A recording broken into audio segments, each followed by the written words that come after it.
నమస్తే, welcome to four sides TV. Gyanvapi మసీదులో సెల్లార్లో ఉన్న దేవుళ్లకు పూజలు చేసేందుకు అలహాబాద్ హైకోర్టు అనుమతించింది. ఈ విషయంపై గతంలో వారణాసి కోర్టు ఇచ్చిన అనుమతిని రద్దు చేయాలంటూ ముస్లింలు వేసిన పిటిషన్లు అలహాబాద్ హైకోర్టు తోసిపుచ్చింది.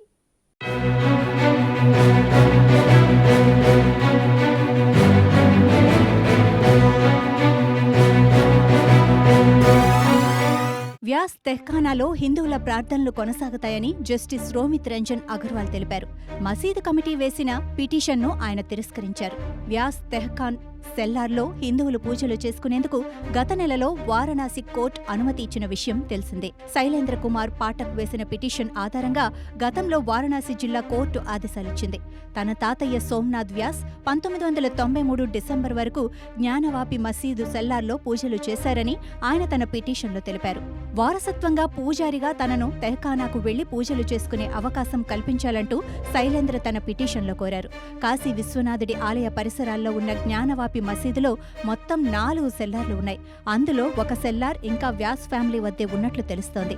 శైలేంద్ర కుమార్ వేసిన పిటిషన్ మసీదు కమిటీ కొట్టిపారేసింది. సెల్లార్లో ఎటువంటి దేవతామూర్తులు లేరని ఆ కమిటీ పేర్కొంది.